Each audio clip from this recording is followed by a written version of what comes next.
And on this episode of It's So Bad It's Good, we have this from Games Radar. Despite being canceled for low viewership, Star Wars series The Acolyte was the second most viewed Disney Plus show last year. Now, I'm not here to defend The Acolyte whatsoever. I reviewed it. I did an episode by episode breakdown. I had a blast doing it because it was such a ridiculously terrible show. It was the biggest talk of the internet. That's why I think they're not going to do it. They're not going to do it at all though. But I think they should consider bringing this show back. To be the second most watched thing on Disney Plus, second most popular show on Disney Plus, it seems that the only thing that was bigger was Percy Jackson and the Olympians. That was the top performer show of 2024 on Disney Plus with over 3 billion minutes viewed, while The Acolyte was slightly behind with 2.7 billion. Again, it wasn't a great show, but it was a show that was talked about. It was popular. A lot of shows today on Disney Plus, like if you look at like Agatha, that crushed Daredevil. That crushed Daredevil on the viewership number. Like people, they're making Daredevil season 2. Why? Why are you making Born Again season 2? At this point, Disney has to look at, okay, what right now is bringing in people? What is not just viewership? Okay, what's getting clicks? Again, The Acolyte. It was one of those TV shows that it brought people together, just like The Last of Us, just like The Last of Us.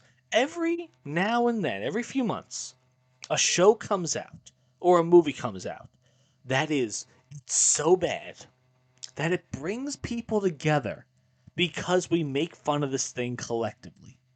The Acolyte should come back. 2.7 billion minutes watched. I have no idea, money wise, what that translates to. They should consider bringing the show back. They should. I'm not saying they should bring back Leslie Headland.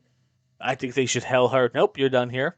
The budget should be a fraction of what it was. It was a very expensive show to make. I think it was like $200 million plus or something like that. But also, Andor season 2 is cracking $600 million budget. Like, are you insane? Who the hell would give a TV show that much money? Now, granted, I think Hogwarts, the TV show, they're going to do every season based on the books. So we're talking about a show that's going to eventually be $1 billion costing to make, but that's Harry Potter. Andor season 2. Andor is regarded as the best Star Wars show out there on Disney Plus. But is it Harry Potter? Did it bring in the biggest numbers we've ever seen? No. No, no. You know how I could tell that it didn't bring in giant numbers? There's no Andor season 3. Okay. When you make a show with a planned 2 seasons, when you could have easily gone, 5, 6 seasons easily with spin-offs and talk about all these side characters and stuff like that, you could have done you could have done an Andor cinematic universe if you wanted to, but you didn't. You did 2 seasons. At season 1, I don't even think that Disney even knew it came out. When the show came out, very little marketing, very little talk. I saw obviously a few places talked about it online, but it certainly wasn't massive discussions. People weren't talking about each and every week like The Acolyte. The Acolyte, when that show came out, every single week, it was the talk of social media. It was the number one trending thing for a long time.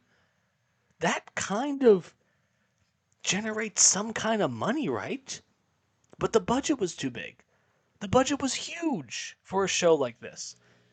And that's why it's gone. Also, maybe because it was massively hated universally, but still, you had people watching. And if you would have sat back and say, okay, guys, the show's garbage, but people watched it. What if we made it good? What if Disney, dare I say, fired Leslie Headland and brought in, I don't know, some good writers? Let's say they brought back George Lucas or something like that, and they just crammed this thing with a bunch of great writers. And they told Amanda Steinberg, shut the hell up. Do not speak. You're doing zero interviews. You're going to be mute. You're not going to remotely speak whatsoever. What if they did all that? What if they publicly said that? They said publicly, we're going to make sure cast and crew does no interviews whatsoever. We're just going to focus on making a good show. Like, what if George Lucas was to come out and say, hey, I saw the show. I think it needs some work. I'd like to sit down and try to make it better. Would you watch it? Probably. And what if it was good? I mean, it's Star Wars. How do you. That's what the worst thing about Disney Plus Star Wars today is. How did they screw up everything? Mandalorian was the best thing they had going for them in the beginning. One of the best first seasons of a show in a very long time. Look at it now. Lizzo, Jack Black, him getting kicked out of his own show for Bo-Katan, Ahsoka, one of the biggest fan favorite characters with the Clone Wars. The Clone Wars was character development peak. Ahsoka started off in the movie as a character that everyone hated, the angsty teenager. By the end of that, it's like, you could have given her the reins, and we would have watched. Made a TV show with an old grandma who could barely do anything at this point. It's like, why did you do that? And you're making a season 2 of Ahsoka? Ahsoka got worse viewership than The Acolyte. So, what is your metric? What is your metric, Disney, for greenlight a second season of something? I don't know how they do that. Boba Fett's. I think I did a video about a year ago where I talked about they were going to do Boba Fett season 2. I have no idea if that's going to continue. Is it kind of weird that Obi-Wan Kenobi and Boba Fett no season 2? Same thing with the Acolyte. Yet Ahsoka's getting a season 2. I don't even know what that was about. And I watched the entire season. I don't really think that Thrawn was that big of a threat.